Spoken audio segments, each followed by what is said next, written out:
Thank you for coming back on board. This is Pillars of History. We are very grateful to be with you. So today, we are going to see a report published by Reuters about Mali 2 days ago. This report about Mali is actually a chaos or a mess. That's what I can say. It's like a mess when they are talking about Mali. You know, Reuters is a Canadian-based news outlet, and it is one of the world's largest news outlets. But we are surprised to see that it is also framing or trying to instigate something that is known there about Mali, and yet it is one of the reliable news outlets in the world. So today we are going to see a report that it published about Mali. You will be surprised actually and terrified because this is horrific. Let's dive in. Reuters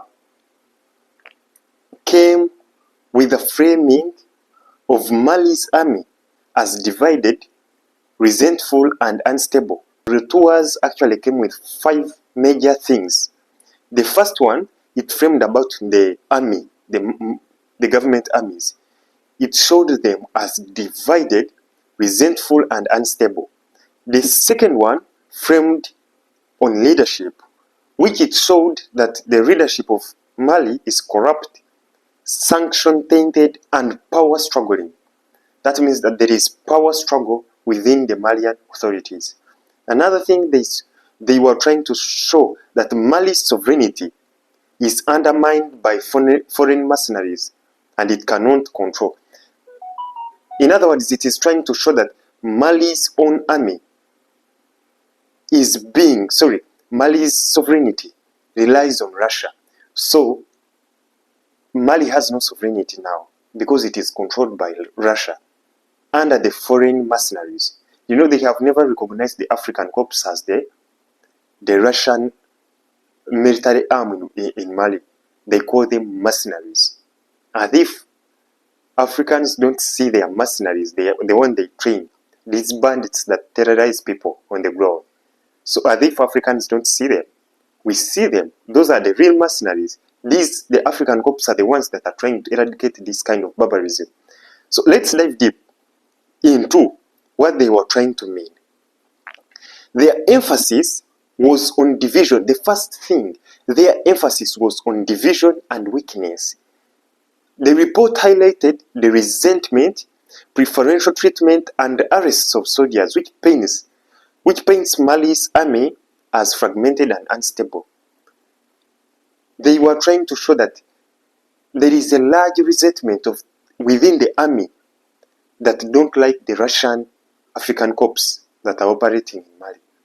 So they are saying that the African Corps are given special treatment at the expense of the Malian armed forces, which is false. They are showing that the armed forces of Mali, they have a negative attitude towards the Russian Corps, which is false. The armed forces of Mali are collaborating hand in hand, working hand in hand with the African Corps to eradicate this kind of terrorism. So what they are showing is divisions. This suggests that instead of being united against insurgents, the Malian army is internally fighting resentment and coup plots. I think you saw these saboteurs they arrested recently because of trying to overthrow the government. So these people are relying on such kind of claims to show that there is satisfaction within the Malian army because of the African Corps. That's what they are bringing in. You know why? They want to show that the African Corps are a threat to Africa. Yet there have been the French soldiers and the American soldiers in the Sahel. No one could dare to say anything about it. So they are painting the African Corps as the problem to Africa. This is false. So this kind of divisions they are framing, it shows Mali as a state on the verge of collapse because of stability. It is internally unstable, so that's why it cannot contain the growing resentment, the coup plots, opposition among themselves. So this is what they are framing, and this is all false. All false. You know what I say? Second, they are trying to say that Mali is over-dependent on Russia. The article stresses that Wagner, now the African Corps, operated outside Malian command and used equipment without permission. Can you imagine? The African Corps are using equipment without permission from the Malian authorities. Really, does that happen? No, that is not the kind of partnership the Sahel leaders are trying to do. This is not the kind of partnership. This is not a hypocritical partnership like it used to be before with the French and the Americans. Today, everything is accounted. Today, everything has to be accounted for. The one using everything this is sovereignty. It is a struggle of sovereignty. It's no longer like submission like it used to be before. So by repeating such claims, this shows that Mali cannot control foreign fighters, which portrays Mali as lacking sovereignty over its military affairs. You understand? That is what it is framing.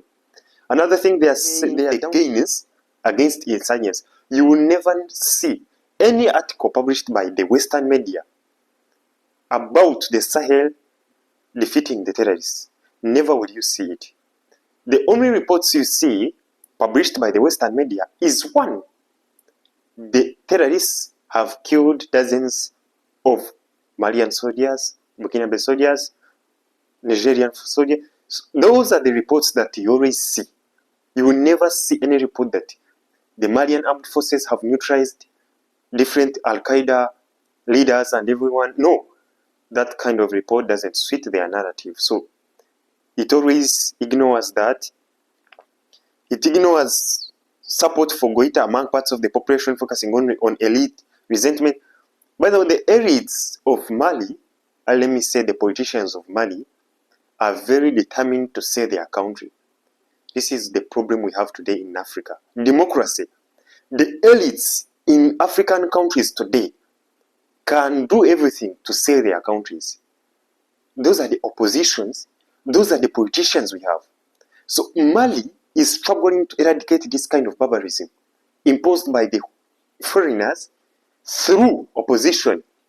So they are trying, they have tried many officials. You see even these soldiers that were caught also planning to overthrow the government. They were planning on behalf of France. You see? You saw the French DGSE who was also caught in Mali during the recent coup. So you see that there is a lot of problems because of the politicians in the country. So for the Sahel to succeed in their mission, they have to first deal with these internal perpetuators, to first eradicate them.